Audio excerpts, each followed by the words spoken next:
미국 증시 분위기를 생생하게 전해드리는 이항영의 월가이드 시간입니다. MTN 이항영 전문위원님과 함께 시장 이야기 나눠보도록 하겠습니다. 위원님 안녕하세요. 네, 안녕하세요.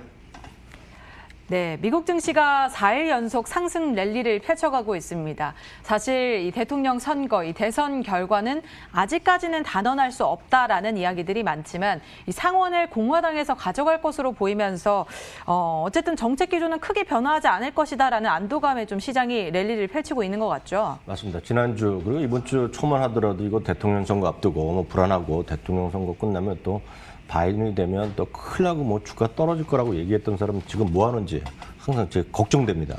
똑똑 뭐 하고 계시나요?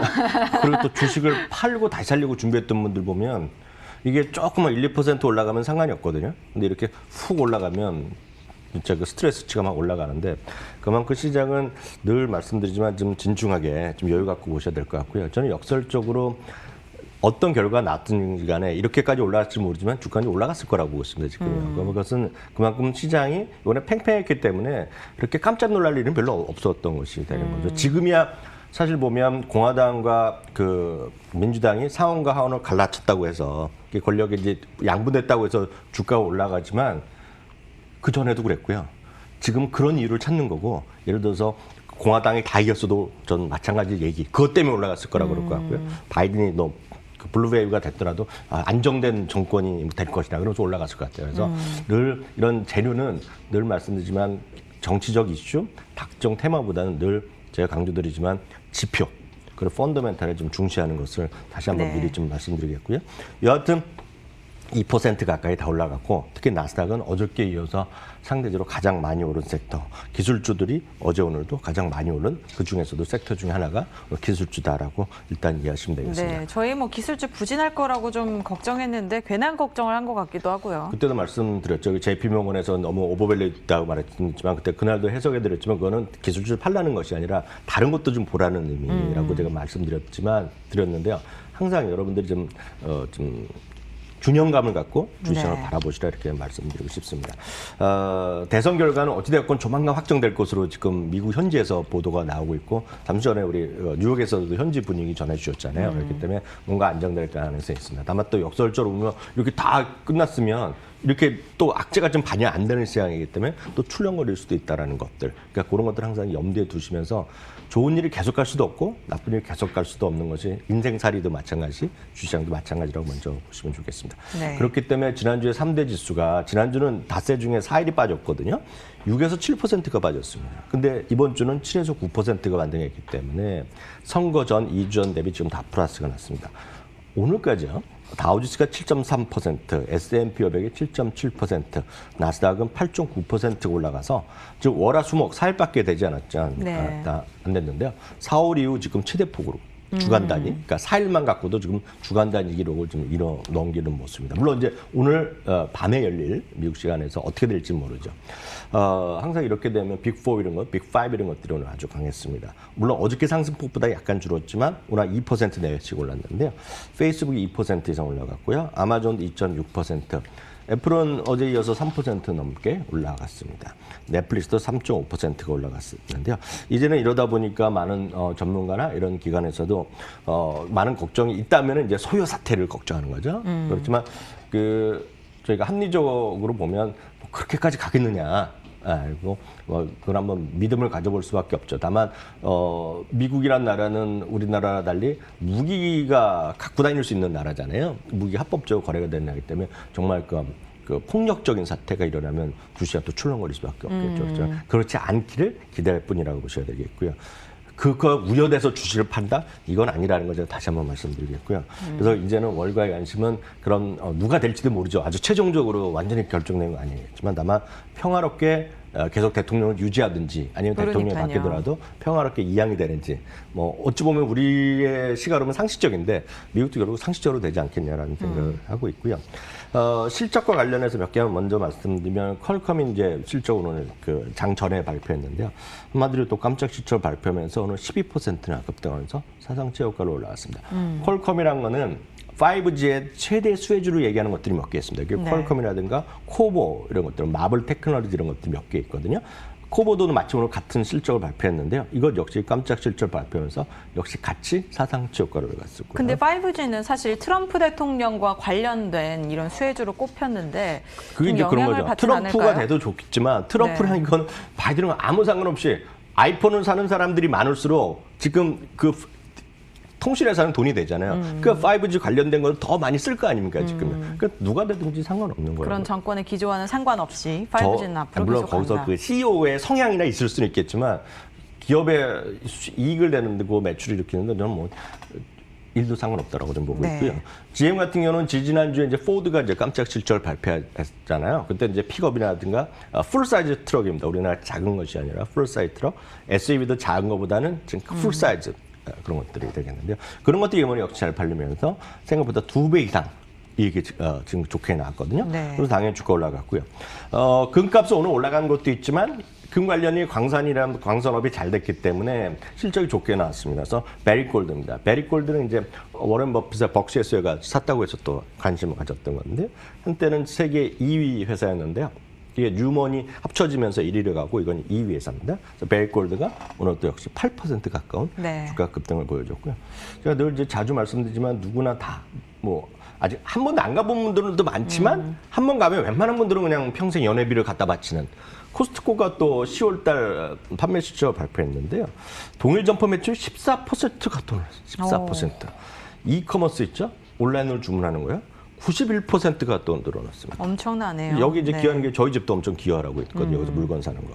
오늘 사상치 효과로 다시 또 지켜하는 그런 모습을 보여줬네요. 네, 지난주만 해도 최대 낙폭이다라는 얘기를 했었는데 이번 주 단 4일 만에 모두 반등에 성공하면서 회복을 하는 그런 모습이었고 뭐 대부분의 종목에서 좀 상승세를 포착할 수 있었습니다.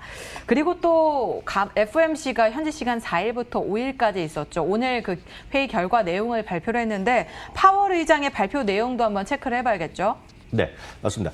다만 이제 파월 의장은 뭐 발표를 했지만 사실 결론부터 말씀드리면 그 금리 동결 결정이 나왔을 때나 오늘도 이제 화상으로 계속 인터뷰하고 질의응답하는데 그때 나올 때나 주시장에 영향이 없었다는 거죠. 왜냐하면 거의 똑같은 말이 반복되었을 뿐이라고 보셔야 되겠고요. 오늘 이제 특이한 것이 있다 그러면 팬덤 그 경제는 회복되고 있고 열심히 하고 있고 고용 시장도 조금씩 그 회복되고 있지만 결론은 이거죠. 팬덤의 이전 수준과는 아직 훨씬 못 미쳤다는 얘기하고 있습니다. 이게 well below라는 거거든요. 그 이전보다 훨씬 아직 갈 길이 멀다는 얘기죠. 또 한국말로 제가 편하게 말씀드리면 딱 그런 거죠. 그러다 보니 금리는 동결할 것이고 그리고 항상 얘기가 지금 몇 달째 하는 얘기거든요. 총알은 충분하다. 오늘도 총알은 충분하다고 얘기했기 때문에 언제라도 필요하면 돈을 계속 쏠 준비가 돼 있다라는 얘기죠. 그러니까 딱 시장이 원하는 얘기를 해준 거거든요. 그러니까 그런 것과 지난달과 거의 차이가 없다라고 보셔야 되겠고요. 말이 나온 김에 이제 경제 지표 하나 말씀드리면 주간 신규 실업 청구 건수가 75만 건이 나왔는데요. 지난주보다는 한 8천 건 줄었지만 예상은 74만 천 건이었기 때문에 예상에는 약간 뭐 미치지 못하는 그런 정도의 모습이었습니다. 최근 들어서 뭐 계속해서 큰 폭의 회복세는 보이지 못하고 있는 것 같아요. 네, 맞습니다. 네. 그럼 다시 또 주식시장으로 넘어가 볼 텐데요. 이 코로나와 관련돼서 얘기를 해봐야 될 것 같은데 확진자 수가 10만 명을 돌파했습니다. 사실 이 정도 수치면 지난 4월, 7월보다도 훨씬 더 높은 수치거든요. 네네. 제발 미국인 분들이 이제 마스크를 좀 착용을 하시고 방역에 조금 더 신경을 쓰셔야 될 것 같다는 그런 생각이 듭니다. 전체적으로 이제 그 바이든 쪽에서 승리가 확정되면 아마 이런 쪽으로 좀 더 강화되지 않겠습니까? 오늘 네. 벌써 메인주 같은 경우에는 마스크 착용을 훨씬 더 엄격하는 그 명령을 내렸거든요. 여하튼 어제는 이제 9만 1,000명이면서 그때도 이제 최고 기록이었는데 네. 오늘은 이제 바로 10만 2천 명이 넘어온 사상 최고 기록이었고요. 더 안타까운 것은 이제 사망자 수가 이틀 연속 1,000명이 넘어섰기 때문에 이것도 상당히 걱정되는 모습입니다. 다만 네. 이런 것들이 좀 불안 요인인데 시장이 반영되지 않고 있잖아요, 지금은. 그렇기 때문에 언제라도 또 조정 보이면 또 이런 걸 갖고 조정해. 지금은 대선 때문에 약간 가려진 거죠. 네. 그래서 이런 것도 좀 유의하실 부분이 있다라고 보셔야 네. 되겠고요. 하나 더 말씀드리면 비트코인까지 잠깐 더 말씀드려요. 비트코인이 15,000달러를 넘어섰습니다. 2008년 이후 1월 이후 최고가인데요. 오늘도 이제 9% 정도 올라갔고요. 금년 들어서 2배 정도 올라갔습니다. 몇 가지 요인이 있겠지만 가장 중요한 것은 돈의 가치가 떨어지고 있는 거죠. 어느 나라나 돈의 가치가 떨어지고 있습니다. 물론 상대적으로 우리나라 원화 가치가 좀 달러 대비 강해지고 있어서 많은 분들을 좋아하시는 분도 있고 뭐 유학생 보낸 분들 좋은 거고 네. 그렇지 않은 분은 또 속상하신 분 계실 텐데요. 어찌됐건 달러 가치 떨어지고 다 떨어집니다. 왜냐하면 각국의 은행도 마찬가지예요. 엄청 돈을 푸는 거죠. 그리고 돈의 가치 떨어질 수밖에 없기 때문에 그 반대되는 것들이 금이 먼저 올랐던 것이 되겠고요. 지금 비트코인은 그래서 얘기하는 사람도 있는 거죠. 비트코인은 그러다 보니 비트코인의 반등의 계기로 보는 사람이 있는데요. 거기다가 이제 스퀘어도 그렇고 페이팔도 그렇고 이런 거 거래를 쉽게 할 수 있고, 또 페이스북은 논란이 있지만 페이스북도 이런 그런 가상화폐를 통해서 통화 시스템에 들어가 도전하겠다 이런 얘기를 몇 번 하지 않았습니까? 그러다 보니 올해 이거는 이제 비트코인만 보여드린 거고 비트코인과 S&P를 비교하면 극명하게 차이가 보일 텐데요. 올해 그럼 많은 분이 비트코인 투자할 걸 딱 그런 얘기를 하는 거죠. 요즘 보면 제가 엘리베이터 이렇게 가끔 타면 네. 저희 건물에서도 저는 이렇게 딱 본 사람들 보고 싶지 않아도 보는 경우가 이렇게 젊은 친구들 모브나 보면 비트코인 거래하는 게 꽤 많아졌어요 지금. 저희 건물 안에서도 사람들이 젊은 친구, 남성 여성 상관없이. 그래서 제가 뭐 이런 쪽에 좀 관심 있는 분이 다시 늘어나는 것 같은데요. 이거는 여러분들 많이 좋아하시는 그 미국 대표의 강세론자 펀드 스트레스의 텀리 같은 경우 뭐 여전히 이거 된다고 그러고 있고. 네. 예를 들어서 ARK 인베스터 캐시우드도 뭐 엄청나게 비트코인 올라갈 거라고 얘기하고 있는데 다른 생각들이 다 많고 저는 이거에 대해서 뭐 아이디어가 없으니까 네. 각자 판단하시면 될 것 같습니다. 항상 늦게 깨닫는다는 게 좀 제일 아쉬운 점인 것 같습니다. 뭐 전 세계에서도 비트코인 주목하고 있으니까 가상화폐와 관련해서도 계속해서 좀 체크를 해보시는 게 좋을 것 같고요. 마지막으로 질문을 드릴 텐데 이제 미국 주식 4일 연속 반등세를 이어가면서 강한 랠리를 펼치고 있습니다. 계속해서 이 흐름 이어갈 수 있을까요? 아무도 모르는데요. 전체적으로 이렇게 보셔야 되겠죠. 짐 크레머가 이런 얘기를 했습니다.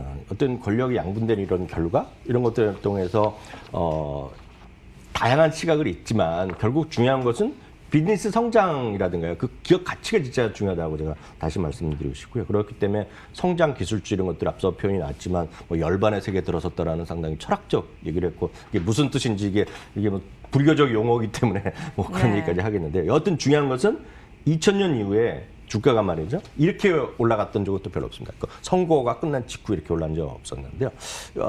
선거 이후 직후 열흘 동안 보면 내린 적은 좋은 적은 2번이고 내린 적은 3번 있습니다. 그렇기 때문에 지금도 이틀 동안 워낙 많이 올라왔다고 해서 이게 앞으로 계속 쭉 올라간다. 그렇게 생각하는 것은 좀 쉽지 않다고 보고 있고요.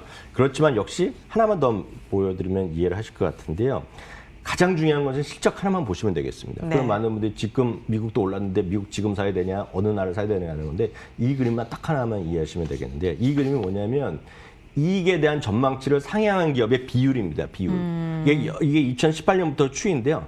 가장 지난 선 있죠. 위에 보이는 것이 미국 S&P 500이거든요. 그러니까 S&P 500은 5년 내내 계속 상단에 있었어요. 그러니까 이익 전망이 계속 마이너스 때도 절 마이너스였고 플러스 때도 더 플러스였는데요. 이익이 어디냐면 이머징 마켓입니다. 지금 네. 두 번째. 그 이머징 마켓에서 제 이익 조정 비율이 높은 것이 우리나라거든요. 그래서 지금은 S&P 500을 중심한 미국 그리고 이머징 마켓, 한국, 여전히 이 세 주식 모두 주식 비중을 확대할 시기다 이렇게 말씀드리고 싶네요. 네, 미국과 함께 이머징 마켓, 신흥 시장이 앞으로 더 성장할 가능성이 높다라는 말씀까지 해주셨습니다. 지금까지 MT 이항영 전문위원님과 시장 이야기 나눠봤고요. 계속해서 저희는 미국 주식 무작정 따라하기로 돌아오겠습니다.